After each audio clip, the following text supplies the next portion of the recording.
Voilà, bonjour à tous. Donc, bienvenue à ce petit webinaire d'information que qu'ADN Tourisme organise en partenariat avec Atout France pour vous parler de cet appel à manifestation d'intérêt qui est sorti récemment, qui concerne donc l'accueil des touristes à l'occasion des grands événements sportifs et notamment des Jeux olympiques et paralympiques. L'idée de ce petit webinaire qui va durer 3/4 d'heure, 1 heure en fonction des questions, c'est que les équipes d'Atout France puissent vous faire une présentation et puis que chacun puisse poser ses questions. On a dans les participants à la fois des OGD, des offices de tourisme, des CDT, des CRT, des représentants donc du réseau ADN et puis des entreprises, des startups susceptibles de répondre à cet AMI. Donc, je suis Pascal Vino, je m'occupe de l'innovation, des JO, du numérique, de l'open data au sein d'ADN Tourisme. Et je laisse tout de suite la parole aux collègues d'Atout France qui vont prendre la main pour la présentation.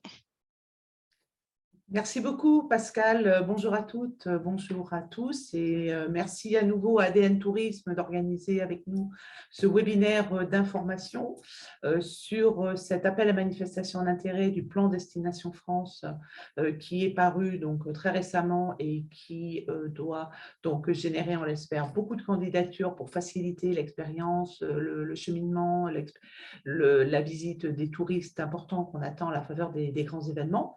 Je vais donc, avec l'équipe, présenter cet AMI, donc avec Emmanuel Galliana à ma gauche, qui est donc pilote et chef de projet de cet AMI Parcours Client. À ses côtés, Salah Boustrara, qui nous a rejoint, qui est notre jeune stagiaire et qui sera également en appui. Moi, je suis Corinne Lespina-Starba et je suis en charge de plusieurs AMI au sein du plan Destination France, dont celui-ci et d'autres AMI déjà engagés que vous connaissez sans doute autour du tourisme durable, autour de la transition numérique des réseaux territoriaux, autour des hébergements d'outre-mer et sans doute d'autres à venir qui sont encore à l'étude. Voilà, donc merci beaucoup de prendre ce temps. Ce qu'on vous propose, c'est de resituer un petit peu le contexte particulier donc, de cet appel à manifestation d'intérêt en rappelant donc ce qu'est le plan Destination France, en rezoomant quand même aussi les enjeux autour de l'accueil des grands événements qui sont attendus dès 2023 et surtout 2024 avec les Jeux olympiques et paralympiques, ce qui est fortement attendu du point de vue des contenus et des services de cette AMI, et puis une présélection de quelques questions, mais sachez dans le chat, après, à votre convenance, toute l'équipe est à votre disposition pour répondre à vos questions et faciliter donc vos candidatures. Donc, tout de suite, le plan Destination France, rapidement, c'est donc une série d'actions et de mesures pilotées par le gouvernement avec un lancement qui a eu lieu en 2021. Un certain nombre de mesures sont animées par Atout France et l'AMI dont on va parler correspond quand même aux mesures, on va dire, 11, 17 et 20 qui sont encadrées ici, puisqu'elles touchent quand même et à des enjeux de renforcement de l'offre, voilà, d'une vision aussi touristique, responsable, qualitative qu'on déploie. Il favorise également les innovations et les expérimentations, pardon, puisqu'il est concomitant avec un autre appel à manifestation d'intérêt sur l'innovation que j'ai oublié de présenter, pardon, et qui est également engagé avec une série d'incubateurs. Et une dernière mesure qui était donc de la capitalisation des grands événements sportifs internationaux pour valoriser la France, renforcer à cette occasion la qualité d'accueil. Il y a toute une série d'actions autour de la formation, la sensibilisation à l'accueil, les bons gestes, les outils de professionnalisation. Et cette AMI est aussi inscrite dans ce cadre et dans le cadre pardon, de cette mesure 20. Alors, on a un dispositif qui est complémentaire avec, les moyens déconcentrés confiés aux régions, donc du plan Destination France. Et les sujets que l'on traite à Tout France, c'est vraiment l'AMI, en tout cas dans l'unité que je représente ici, c'est vraiment les sujets d'ingénierie. Donc, pour rappel, on a un programme qui est financé autrement, mais qui participe à la même dynamique, France Tourisme Ingénierie, sur la rénovation de l'hôtellerie dans les villes moyennes qui est lancée. Je vous rappelle quand même, s'il y a aussi de l'intérêt, on est à votre disposition. L'AMI, Transformation durable de l'économie touristique, l'acte 1 est paru et on attend donc l'acte 2 sous peu.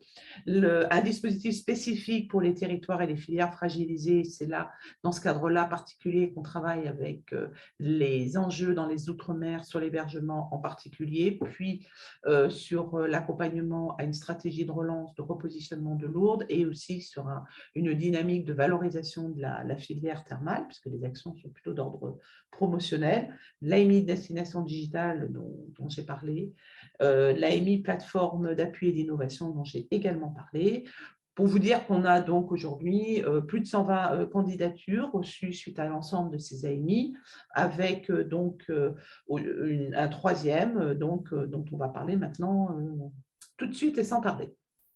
Alors, les grands événements, pour rappel de ce qu'on attend, on est donc face à deux événements majeurs sportifs, donc une Coupe du Monde qui va démarrer au mois d'octobre, sauf erreur de ma part, avec quelques prédictifs qu'on connaît aujourd'hui, communiqués d'ailleurs par le Mondial 2023 et l'OTCP. Donc, du monde, bon, pour vous donner une petite volumétrie aujourd'hui du visitorat attendu, 450 000 visiteurs étrangers pour la Coupe du Monde, dont 100 000 de plus que l'édition 2007, d'après les prévisions.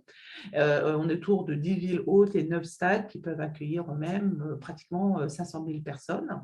Et pour le sujet donc, des Jeux olympiques et paralympiques, les prévisions aujourd'hui sont de l'ordre plutôt de 15 millions de visiteurs attendus, dont 92% de Français, assez logiquement. Plus de 11 millions d'entre eux seraient motivés par les JO seuls, mais dont fait le pari, et on a un travail prédictif qui est également en cours au sein d'Atout France pour mesurer un peu plus finement cela, sur ceux qui se répartiraient et qui viendraient en France avant, pendant et après. Et on attend à peu près un peu plus de 3 milliards d'euros de dépenses hors billetterie, avec des visiteurs internationaux qui représenteraient donc la moitié de ces retombées. Les premières indications qu'on a à travers notre partenariat, c'est qu'on a un engouement, une appétence très forte des anglo-saxons, on va dire, des Britanniques, des Américains et des Canadiens qui traditionnellement donc, sont à suivre beaucoup et leur pays et les épreuves des Jeux olympiques. Donc, on attend en nombre important pour les prochains Jeux, mais on aura, je pense, des indications et des finesses de prévision plus précises au fil de l'avancement du projet et surtout de la billetterie qui est toujours en cours. Voilà un petit peu. Donc, alors, on voulait vous rappeler, aujourd'hui, on a donc évidemment des épreuves très concentrées entre Paris et le Grand Paris, entre le site olympique ou paralympique. On a également des épreuves orientées ailleurs en France sur un certain nombre de sports, notamment le foot, avec donc voilà, dans ces villes à Lille, Saint-Étienne. Donc on fait ce pari aussi que ça générera des flux et que ça diffusera bien au-delà de Paris et de l'Île-de-France. On a quand même un focus important sur Marseille, avec une épreuve de voile qui est en général très impressionnante et puis qui aussi génère beaucoup d'intérêt. Et aussi des épreuves à Tahiti sur le surf qui sont également vecteurs d'images importants et qui vont susciter sans nul doute un intérêt aussi pour ces territoires. Donc on voit bien qu'entre les épreuves à Paris, Grand Paris, le reste de la France et dans les Outre-mer, on a un enjeu fort de diffusion de ces flux au-delà donc des Jeux olympiques, avec des touristes qui évidemment sont adressés grâce aux Jeux olympiques, mais qui vont créer aussi un engouement pour la France à ce moment-là, et en particulier donc sur l'ensemble du territoire. En tout cas, c'est le pari qu'on fait, donc de vouloir mailler le plus possible la fréquentation touristique à la faveur des Jeux olympiques. Alors, de là est né le programme dit parcours client. Si tu peux avancer. Voilà. L'idée, c'est donc, vous connaissez évidemment tous les étapes indispensables dites du parcours client, depuis les logiques d'information, d'inspiration, d'envie jusqu'aux enjeux de préparation, sur des enjeux de séjour, de cheminement, de mobilité, d'information, puis de post-séjour. Ce sont 4 étapes clés qui sont concernées donc par cette AMI. Et l'idée, c'est de trouver des solutions qui soient innovantes, mais qui soient aussi très utiles pour optimiser l'ensemble de ces étapes. Et une des conditions de l'AMI, c'est d'abord qu'au moins la candidature repose sur au moins 4 de ces étapes. Deux de ces 4 étapes, pardon. Donc, en termes d'éligibilité, on est face à des solutions donc, qui renforcent la fluidité des parcours, la bonne information, la gestion utile en termes de services, c'est-à-dire tout ce qui peut contribuer à faciliter la vie des voyageurs. Ça peut être des enjeux de bagagerie, de facilité de réservation, de mobilité, d'information et d'orientation en matière de stationnement, parce que c'est aussi in situ que les solutions doivent s'appliquer. Voilà, toutes ces informations en matière d'affluence, enfin, tout ce qui peut être utile dans les lieux touristiques pour bien informer et bien faire aussi de la médiation donc des lieux qui donneront envie donc, à ces touristes. Ça concerne aussi le post-séjour, puisque ça peut être des techniques, des outils d'évaluation, de satisfaction, de la mesure des satisfactions des visiteurs, et notamment avec tous des enjeux de l'analyse sur les points de rupture, comment on traite les irritants, comment on les anticipe, quels sont les facteurs de forte satisfaction, enfin, tout ce qui facilitera ensuite la bonne notation, la bonne recommandation, notamment pour des lieux touristiques qui sont peut-être moins connus donc, que Paris et le Grand Paris de ces visiteurs. Là, on voit qu'il y a beaucoup d'actions déjà engagées en ce moment pour faire connaître.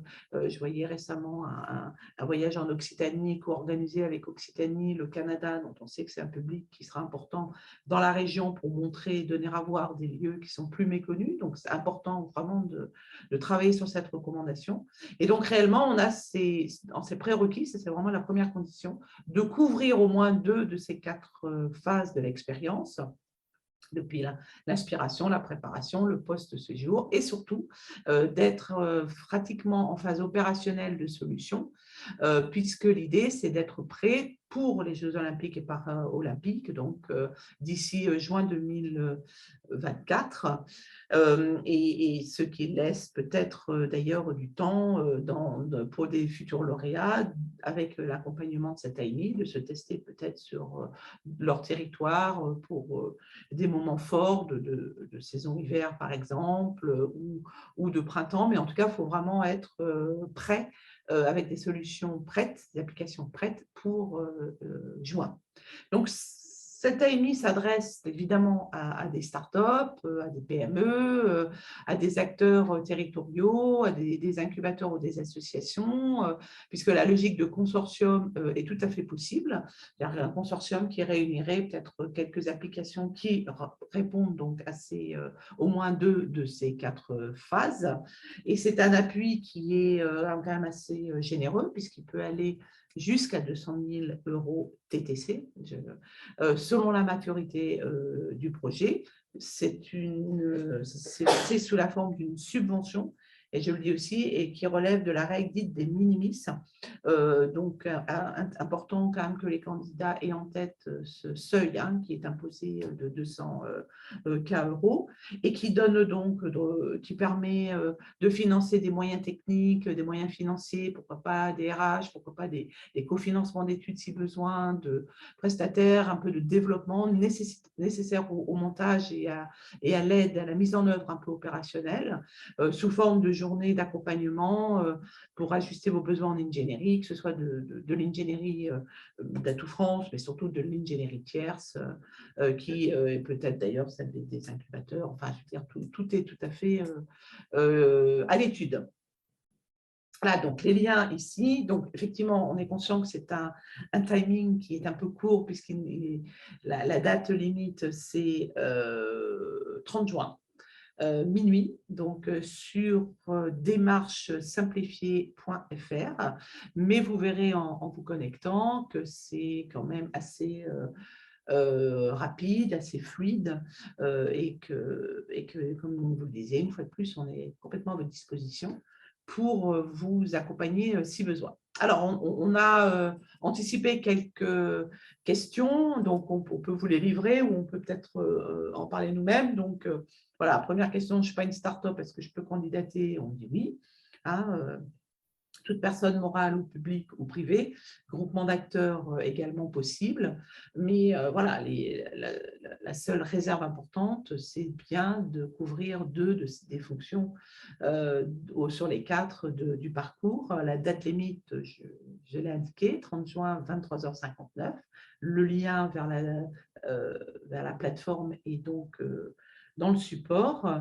Le projet est donc bien opérationnel d'ici à juin 2024, comme on se l'est dit.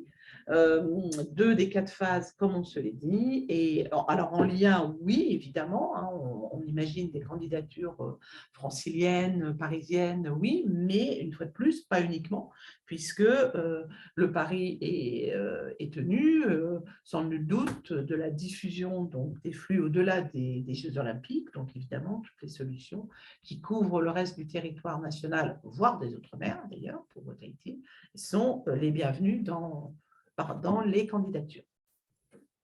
Voilà ce que je pouvais dire. Je laisse mes camarades compléter si besoin, mais l'essentiel voilà, du contenu de cette AMI est donc dans ce support et on est à votre disposition s'il y a des questions ou dans le chat.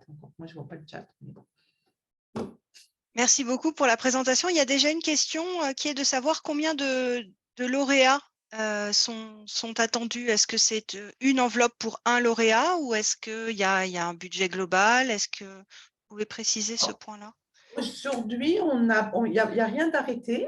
Ça dépendra vraiment de la qualité des propositions et des candidatures. On sait que la Direction générale des entreprises, qui est peut-être d'ailleurs avec nous, et la ministre en particulier, sont très ouverts sur ce sujet, qu'il n'y a rien d'arrêté. L'idée, c'est vraiment des solutions qui se pérennisent au-delà de ces événements. C'est la logique de fluidification de ces flux sur l'ensemble du territoire et ça relèvera de la qualité de la candidature et il n'y a pas de saupoudrage autour des 200, hein, c'est vraiment 200 cas maximum selon le projet, hein, évidemment, par lauréat. D'accord. Très bien. Une autre question sur la mobilisation des équipes autour du projet retenu. Donc, la question précise, c'est du point de vue des moyens humains, est-ce qu'ADN Tourisme et Atout France vont mobiliser toute ou partie de leurs équipes autour du projet ou des projets qui seront retenus? Je pense que vous avez répondu sur la partie Atout France, vu qu'il y a des journées d'accompagnement de notifiés, hein, c'est ça? C'est ça, oui, il y a des journées d'accompagnement possibles. Tout ça sera cadré en amont, des réceptions des candidatures et si elles sont retenues, on cadrera le programme d'action et on verra comment accompagner au mieux, que ce soit via les équipes d'Atout France ou via de la sous-traitance si la compétence n'est pas chez nous. En tout cas, il y aura toutes les travaux par ailleurs, parce qu'au sein d'Atout France, évidemment, le sujet des Jeux olympiques mobilise aussi d'autres équipes, notamment les équipes marketing, les équipes promotion, qui travaillent étroitement avec le COJO, qui travaillent étroitement avec la région Île-de-France, avec Paris, le TCP. Donc, tout ce qui est veille, data, connaissance des clientèles, etc., sera à la faveur de l'AMI, évidemment, partagé avec les lauréats et sans doute au-delà d'ailleurs des lauréats. Mais en tout cas, c'est des éléments de cadrage aussi qui seront partagés avec ADN Tourisme, évidemment, on espère aussi mais, parce que vous êtes très, très mobilisés aussi sur le plan Destination France. Donc, voilà, je laisserai plutôt Pascal commenter, mais en tout cas, on espère bien que oui aussi. Oui, effectivement, moi je confirme du côté d'ADN Tourisme, on aura un fonctionnement qui est le même que sur les autres AMI auxquels on participe, à savoir que on pourra accompagner humainement les projets dès lors qu'ils concernent nos adhérents, qui sont en phase avec notre stratégie. Nous, vous savez qu'on travaille beaucoup sur les données open data notamment, donc on va particulièrement accompagner ces solutions-là qui s'appuient sur Data Tourisme, qui répondent aux enjeux de diffusion de l'information en multilingue, etc. Donc, il n'y a pas de… Voilà, on n'est pas porteur, nous, de cette AMI ni pilote comme l'est Atout France. Donc, on est partenaire, mais bien entendu, on est associé. C'est quelque chose qui nous intéresse fortement. On est impliqué sur Paris 2024 et sur tout ce qui va faciliter l'accueil des visiteurs. Donc oui, il y aura du temps d'accordé. Aujourd'hui, je ne suis pas capable de vous dire qui, quand, comment, combien, mais on sera là à vos côtés. Ouais. Une autre question, est-il prévu d'établir une shortlist et d'auditionner des dossiers? Oui, alors le règlement prévoit un maximum de 20 dossiers qui seront étudiés à l'occasion d'un jury. Et selon les dossiers, effectivement, on se réserve le droit de faire des auditions. Notre seule petite contrainte, c'est le délai extrêmement serré que les lauréats, que les candidats ont et que nous aurons pour traiter les dossiers. Mais oui, c'est envisagé. D'accord. Donc jusqu'à 20 candidatures présélectionnées pour la première étape, hein, c'est ça? Oui. Ok. Une autre question qui est la suivante. L'AMI peut-il financer un porteur de projet et être bénéficiaire de l'aide, mais le redispatcher ensuite à des partenaires ou des sous-traitants? J'imagine qu'on peut être dans le cas d'un office de tourisme ou un CDT-CRT qui porte le dossier, qui est lauréat, mais qui derrière fait appel à des prestataires techniques, par exemple, ou des partenaires. Disons que l'idée qu'un office de tourisme ou autre qui se présente un consortium de start-up, par exemple, et qui ensuite gère la dotation, oui, ça, c'est tout à fait possible. Il faut que les startups ou les prestataires soient identifiés dès la candidature au départ, hein, c'est ça? Voilà, absolument, oui. Mm. Oui, c'est la nature, une fois de plus, de la solution opérationnelle pour couvrir ces besoins de parcours client qui domine. Mais le fait de se présenter dans cette sorte de consortium piloté par, je sais pas, en l'espèce, si c'est un département ou une agence de développement ou un incubateur ou voire un office de tourisme, oui, c'est tout à fait envisageable. D'accord. Moi, j'ai une autre question qui est pas dans le chat, mais qui me vient en vous écoutant. Le projet peut être très local, régional ou national. On peut être sur une solution qui va venir se déployer à l'échelle d'une ville uniquement dans un premier temps, ou vous allez plutôt regarder des solutions qui touchent toutes les villes hautes des JO, par exemple? Vous avez déjà une idée de ça sur la portée géographique? Alors, non, évidemment, ce qui va être sans doute un peu déterminant, mais pas trop s'exprimer par rapport au jury à date, ça dépendra de la qualité de la proposition, mais c'est vrai que ça doit aussi concerner un lieu qui comment dire, en termes de parcours client, à des sujets, des enjeux importants, donc pour lesquels il faut fluidifier une bonne information, sur lesquels il y aura, parce qu'on est aussi à une période qui est forte en matière de fréquentation, hein, on est en plein cœur de l'été, donc c'est plutôt la façon dont cette expérience, cette bonne information, cette fluidification des parcours domine qui est un déterminant, donc il n'y a pas d'échelle très nationale ou infra ou autre. Par exemple, si on a eu des intérêts importants de quelques startups qui sont dans certains outre-mer, par exemple, et qui traitent des sujets particuliers de la mobilité, ben, il se trouve qu'ils opèrent sur certains territoires. S'ils profitent de cette occasion pour candidater et de se tester la solution sur un lieu olympique, c'est bien. Mais ce qui est important, c'est le service, c'est la réponse utile en termes de mobilité que ça apporte sur un territoire comme celui-là où c'est particulièrement un sujet, disons. Et ce qui est important aussi à mettre en avant dans ces cas-là, c'est la possible reproductibilité sur d'autres territoires à moyen ou long terme aussi. L'idée, c'est que les projets soient pérennes à l'issue des Jeux, qu'ils continuent d'être mis en œuvre. Et s'ils ont une dimension reproductive, parce que ça ne s'applique pas forcément à tous les petits projets, et ça sera étudié, ça sera entendu, mais ça peut être important de le mettre en avant si c'est le cas. Pérenne et scalable, du coup. Oui. Ok. Une autre question de Marie. Est-ce qu'il faut qu'il y ait obligatoirement une start-up dans la boucle? Je crois que vous avez dit que non. Hein. C'est vrai qu'on parle beaucoup de start-up parce qu'on est sur des sujets d'innovation, mais il n'est pas obligatoire d'avoir une start-up dans le consortium ou dans les porteurs du projet. Ça peut être une entreprise qui n'est pas une start-up.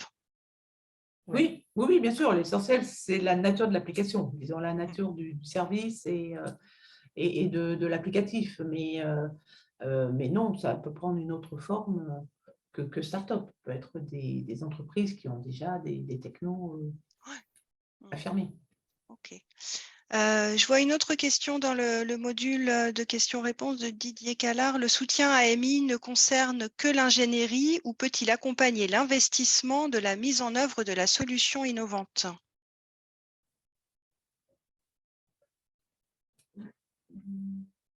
Selon, moi je dirais que oui. Oui, Les moyens techniques et financiers, au titre des moyens techniques et financiers, oui. Soit déjà engagés, mais oui. Absolument. D'accord. Donc, l'enveloppe peut servir à des frais d'acquisition d'une solution, des frais de licence, des frais de technique. Ce n'est pas que sur les études et l'ingénierie. Oui, mais à partir d'un projet dont la maturité est déjà suffisante. C'est-à-dire, on ne parle pas d'une acquisition à partir d'une solution qui est encore en phase de recherche, on va dire, hein, et de test. Donc, tout dépendra. C'est pas au titre des moyens financiers, oui, mais tout dépendra de la maturité. D'accord. D'accord. Ça, pour compléter donc une autre question, est-ce que l'AMI couvre tous les postes du projet? À vous écouter, je pense que potentiellement oui. L'important, c'est la maturité du projet et après l'affectation de l'enveloppe. Il n'y a pas de contrainte particulière par rapport à ça à partir du moment où la candidature répond aux prérequis et fait partie des solutions retenues et lauréates, quoi. Voilà, absolument. Ok. Une autre question sur la répartition. Est-ce que l'AMI est-ce qu'il y a une notion de 50-50 au niveau de l'autofinancement et de l'enveloppe? Est-ce que cette enveloppe attribuée par Atout France peut constituer la plus grande partie financière du projet ou voilà, Oui. comment vous allez étudier ça? Il n'y a pas d'obligation de cofinancement. Il n'y a pas. Après, évidemment, c'est plutôt intéressant d'avoir le modèle de financement et l'investissement du projet dans sa totalité, mais il n'y a pas d'obligation de faire levier son côté sur du cofinancement de 50 ou 30. Voilà. D'accord, d'accord. Ok, très clair. Fabienne Lecuyer demande comment faire pour poser des questions précises et se faire accompagner sur le dépôt de candidature. C'est l'adresse mail que vous avez diffusée tout à l'heure, hein, je pense. Voilà. C'est parcours-client@atoutfrance.fr. On pourra mettre à disposition des participants le PowerPoint qui a été présenté? Oui, bien sûr. On le partage tout de suite. Il n'y a pas de souci. Il y a toutes ces coordonnées. Donc, vous pourrez N'hésitez pas, hein, on est sur les starting blocks, si je puis dire. Est-ce qu'il faut intégrer les coûts de communication dans le dossier de candidature pour faire connaître la solution. Et, ouais. Alors, a priori, ça n'est pas dans le champ. Non, ce n'est pas dans le champ. Hein. On parle de moyens d'ingénierie. Donc, après, une fois de plus, voilà. On étudie les contenus de candidature, on peut voir la place que ça occupe, ça j'en laissera avec la DGE et le jury le soin d'évaluer ça. Mais en tout cas, tout le business plan en tout cas et tout le modèle de développement dans toutes ses composantes, c'est d'informations utiles pour le jury, je pense. Mais à la question, est-ce que ça finance de la médiatisation dans les stores, la réponse est que ce n'est pas hors champ, c'est pas dans le champ. Pardon. D'accord. Une autre question sur la cible de ce projet. Est-ce qu'on s'adresse uniquement aux touristes ou est-ce qu'on peut s'adresser aussi aux nouveaux habitants, aux nouveaux travailleurs?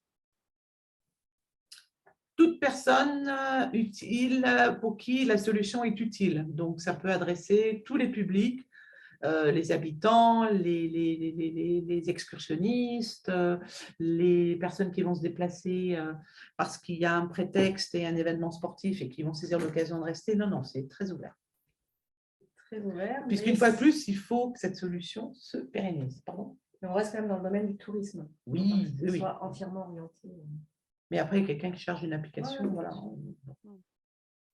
Au contraire, on sait que les utilisateurs de périmètre des habitants sont en général aussi des forts utilisateurs de ces solutions. Mais est-ce que il y a une vision touristique au départ, effectivement. Oui. Et voilà, notamment la notion des langues, notamment voilà, la fluidité. Oui, il y a quand même une vision touristique, un environnement, grands événements sportifs, clientèle potentiellement internationale, etc. C'est quand même le tout ça. Hein, c'est vraiment presque, j'allais dire le prétexte, si j'osais dire, mais c'est vraiment le monde entier a rendez-vous en France pour les Jeux Olympiques et Paralympiques l'année prochaine. On va avoir donc un afflux de visiteurs important dont on veut qu'ils rayonnent sur tout le territoire. Donc, ça adresse d'abord ces clientèles-là, mais puisqu'il y a une logique de pérennité des solutions, il faut aussi qu'elle fasse sens pour des consommateurs plus infra et plus locaux. Très bien. On vous demande aussi si la composition du jury va être rendue publique. Une partie est déjà indiquée dans le règlement de la consultation. Donc oui, c'est public. Oui. Ok. La Banque des territoires, ADN, l'ADEME. Alors, après, il n'est pas complètement encore installé, donc c'est toujours un échange en cours avec la DGE notamment. Donc, oui, les institutions représentées figurent bien dans le règlement d'intervention. Alors, est-ce qu'une action qui associerait les habitants dans l'hospitalité sur les territoires pourrait être éligible? Du coup, oui.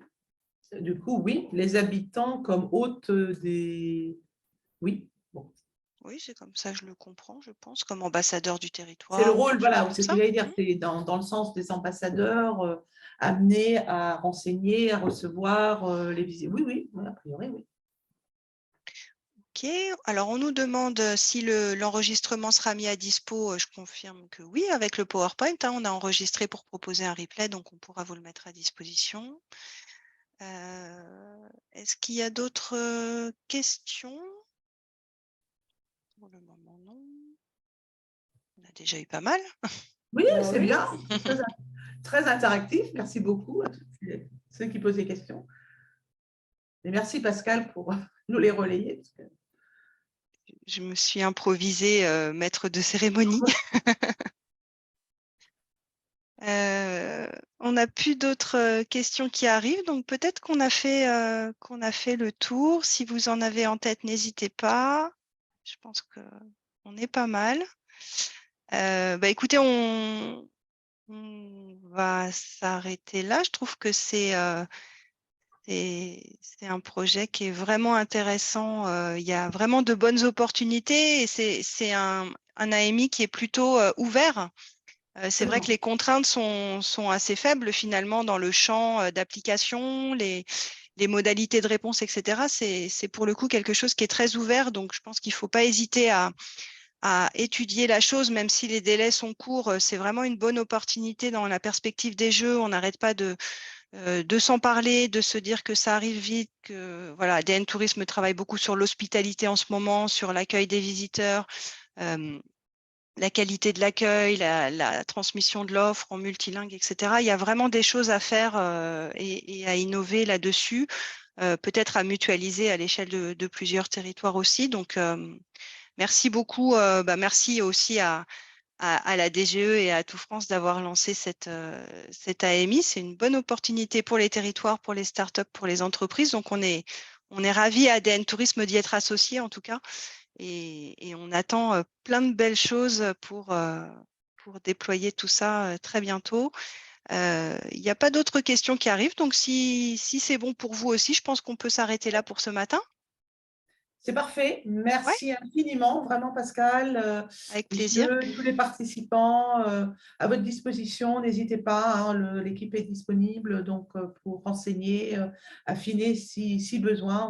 On est conscient du timing, mais comme soulignait Pascal, c'est vraiment une belle opportunité pour valoriser vraiment des savoir-faire et des solutions vraiment intéressantes qui vont servir vraiment l'intérêt collectif et la valorisation de l'enfance à la faveur de ces grands événements. Merci en tout cas et à très bientôt.